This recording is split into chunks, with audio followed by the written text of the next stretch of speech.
दोस्तों, यह 4 बातें जो भी व्यक्ति समझ लेगा वह कभी गरीब नहीं रहेगा। पहली बात, मनुष्य को जीवन में आने वाले परिवर्तनों से घबराना नहीं चाहिए, बल्कि उन्हें यह सोचकर स्वीकार करना चाहिए कि उनके जीवन में कुछ और अच्छा होने वाला है। इन परिवर्तनों से मनुष्य बहुत कुछ सीखता है और वह सही राह पकड़ लेता है। जो अपने साथ हुई घटना से टूट जाता है वह कभी आगे नहीं बढ़ पाता। दूसरी बात, अंधेरा चाहे कितना ही घना हो, एक छोटा सा दीपक उसे मिटा डालता है। उसी तरह अगर जीवन में कुछ अंधेरा आ जाए तो ज्ञान रूप दीपक से अंधेरे को मिटाकर सही रास्ता ढूंढा जा सकता है। ज्ञान वह निधि है जो रंग से राजा बना देती है, भटके को सही मार्ग दिखा देती है। तीसरी बात, आप दूसरों का भला कीजिए, दूसरों पर दया करिए। तुम्हारा भला अपने आप होता चला जाएगा। आपको अपने जीवन में अगर किसी की मदद करने का सौभाग्य मिले तो जरूर करना। कहते हैं, डूबते को तिनके का सहारा बहुत होता है। आपकी छोटी सी मदद से किसी का जीवन ही बदल सकता है। आपका छोटा सा योगदान किसी के लिए वरदान भी हो सकता है। मुसीबत में पड़ो तो घबराना मत। जब एक रास्ता बंद होता है तो 10 खुल जाते हैं। जीवन में निखार तभी आता है जब मनुष्य दुख और मुसीबत की भट्टी में तपता है। कष्ट सहन करने के बाद ही मनुष्य को अनुभव मिलता है और यह अनुभव बहुत काम आता है।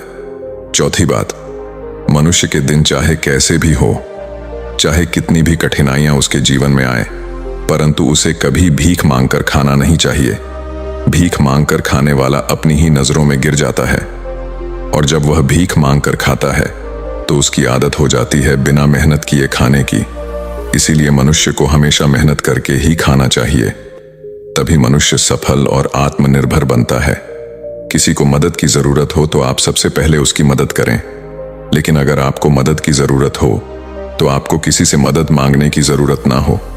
आप खुद ही अपनी मदद करने की काबिलियत रखें। आत्मसम्मान आपकी आवाज है, इसे बुलंद रखें। दूसरों पर ध्यान देने से बेहतर है खुद में रहो, खुद को समझो और आगे बढ़ो। आत्मसम्मान एक ऐसा कवच है जिसे कोई आपसे छीन नहीं सकता। जो कोई खुद से प्यार नहीं कर सकता वह किसी और से भी प्यार करने के लायक नहीं। उसकी इज्जत कभी मत करो। जो आपकी इज्जत की कदर ना करे उसे अहंकार मत समझना, उसे आत्मसम्मान कहते हैं। अगर आप चाहते हो दुनिया आपकी इज्जत करे तो सबसे पहले आपको अपनी इज्जत करनी होगी। अगर कोई आपका अपमान करे तो उसका भी शुक्रिया अदा करें, क्योंकि वह इंसान आपको आपकी जिंदगी की सच्चाई बता रहा है। ज्यादातर लोग उन चीजों की कदर नहीं करते जो उन्हें आसानी से मिली हो, लेकिन खो देने के बाद पछताते हैं। दोस्तों, गौतम बुद्ध की शिक्षा हर किसी के जीवन को नई दिशा दे सकती है। अगर आप भी इसे मानते हैं तो कमेंट में नमो बुद्धाय लिखना ना भूलें। इस कहानी को अंत तक जरूर देखें, क्योंकि ये कहानी आपकी जिंदगी बदलने वाली है। आइए कहानी की शुरुआत करते हैं। ये बहुत पुराने समय की बात है। एक गांव में एक बुद्धिमान बुजुर्ग व्यक्ति रहता था, जो जीवन की गहरी समझ के लिए उसे दूर गांव तक भी जाना जाता था। गांव के बहुत से लोग अपनी समस्या का समाधान करने के लिए उस बुद्धिमान बुजुर्ग व्यक्ति के पास आते थे और लोग अपनी अपनी समस्याओं का समाधान लेकर वहां से चले जाते थे। ठीक इसी तरह एक दिन पास के गांव में ही एक परेशान युवक उस बुद्धिमान बुजुर्ग व्यक्ति के पास गया। दरअसल बात यह थी कि वह परेशान व्यक्ति अपने जीवन की समस्याओं को लेकर बहुत ही परेशान था। उनके मन में एक ही दुविधा थी कि अच्छे लोगों के साथ ही बुरी चीजें क्यों होती हैं। और ठीक इसी दुविधा को लेकर वह व्यक्ति बुद्धिमान बुजुर्ग के पास गए। व्यक्ति ने कहा, आप हमसे बहुत ही बड़े हैं, आपके पास जीवन का अनुभव भी है। मेरी एक परेशानी है, क्या आप मेरी परेशानियों का हल कर सकते हैं?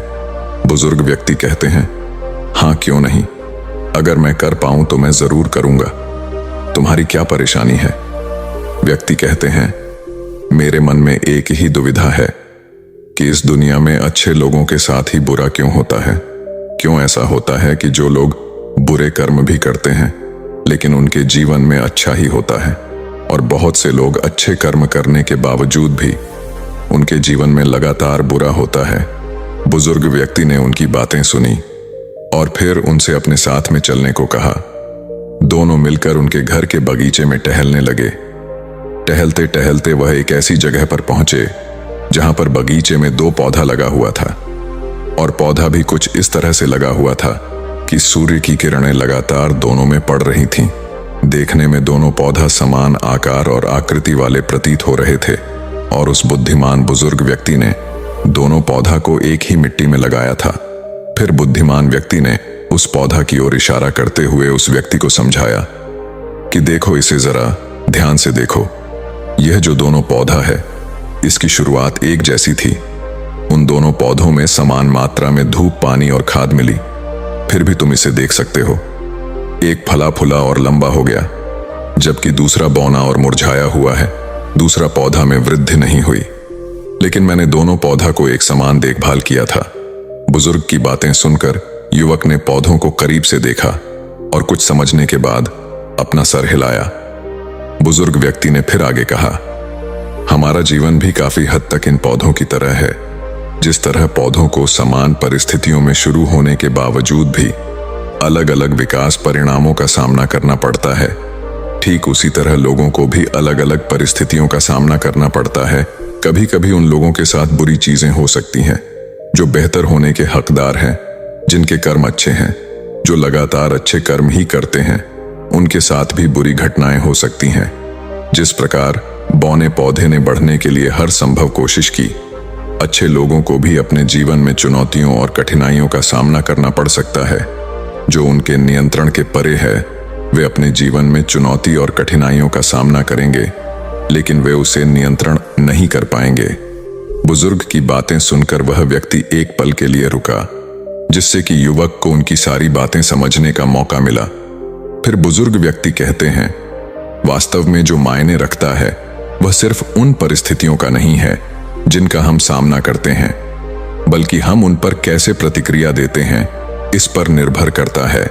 जिस तरह बौना पौधा अभी भी प्रतिकूल परिस्थितियों के बीच में पनपने के तरीके ढूंढ रहे हैं, वह लगातार अपनी वृद्धि की कोशिश कर रहा है, ठीक उसी तरह व्यक्ति अपने भीतर का विकास कर सकता है। जीवन के उतार चढ़ाव से निपटने के लिए अपनी ताकत, अपना लचीलापन और अपनी बुद्धि का प्रयोग करना चाहिए। युवक ने बुजुर्ग की बातें ध्यान से सुनी और फिर बुद्धिमान व्यक्ति को धन्यवाद देकर वहां से चले गए हैं। फिर आने वाले समय में उन्होंने महसूस किया कि जीवन की चुनौतियां हमेशा उचित नहीं रहती हैं, लेकिन उन्होंने अपनी सीखी हुई ज्ञान का इस्तेमाल किया और अपनी बुद्धि का इस्तेमाल करके अपनी चुनौतियों का सामना किया। इस जैन कहानी से हमें यह सीख मिलती है कि जीवन की बाहरी घटनाओं पर हमेशा हमारा नियंत्रण नहीं हो सकता है, लेकिन हमारे पास अपनी प्रतिक्रियाओं और दृष्टिकोण को आकार देने की शक्ति है। खराब परिस्थितियों में हम किस प्रकार रिएक्ट कर रहे हैं, हम अपने आंतरिक शक्ति और ज्ञान को विकसित करके अपने विपरीत परिस्थितियों में भी अच्छे अवसर को देख सकते हैं। ठीक उसी तरह जैसे दूसरा वाला छोटा पौधा पनपने के लिए अपना अनोखा तरीका खोज लेता है और वह समय के साथ साथ सही तरीके से पनप भी जाते हैं। ठीक इसी तरह अगर हम विपरीत परिस्थितियों में भी अवसर को ढूंढने की कोशिश करेंगे, सही तरीके से प्रतिक्रिया देंगे, तो हम विपरीत परिस्थितियों में भी आगे बढ़ सकते हैं।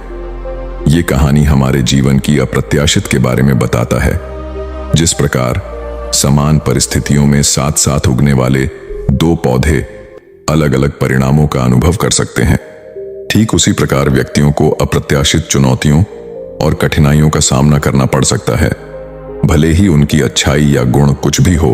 यह कहानी हमारे भीतर के आंतरिक शक्ति और विकास को भी दर्शाती है, क्योंकि आपने देखा कि दोनों पौधों की शुरुआत एक जैसी परिस्थितियों में हुई थी, लेकिन एक ने अपने विपरीत परिस्थितियों में भी सही रास्ते को अपनाकर अपने फलने फूलने का रास्ता खोज लिया। ठीक इसी तरह हम अपनी चुनौतियों पर काबू पाने और व्यक्तिगत विकास और प्रगति के अवसर खोजने के लिए अपने आंतरिक संसाधनों का उपयोग कर सकते हैं, क्योंकि हमारे भीतर अनंत शक्तियों का वास है। उन्हीं शक्तियों को हम अपनाकर अपने विपरीत परिस्थितियों में भी अवसर खोज सकते हैं, क्योंकि हमारा जीवन अनित्य है और इस कहानी में अनित्य को दर्शाया गया है। हमें अपने अपूर्णता को अपनाने और जीवन की अनित्य प्रकृति को स्वीकार करना चाहिए। जिस प्रकार छोटा पौधा का विकास भी इस प्राकृतिक चक्र का हिस्सा है, ठीक उसी तरह हमारा जीवन खुशी और दुख के चक्रों से चिन्हित है। हमें इस अपूर्णता को स्वीकार करने से मानवीय अनुभव की गहरी समझ पैदा हो सकती है और इस प्रकार हम विपरीत परिस्थितियों में भी अपने जीवन को खुशी खुशी बिता सकते हैं। दोस्तों, उम्मीद है कि आपको इस कहानी से एक अच्छी सीख मिली होगी। यह कहानी आपको कैसी लगी हमें कमेंट बॉक्स में कमेंट करके जरूर बताएं और साथ ही इस कहानी को अपने दोस्तों के साथ जरूर शेयर करें ताकि उन्हें भी इस कहानी से कुछ सीखने को मिल सके।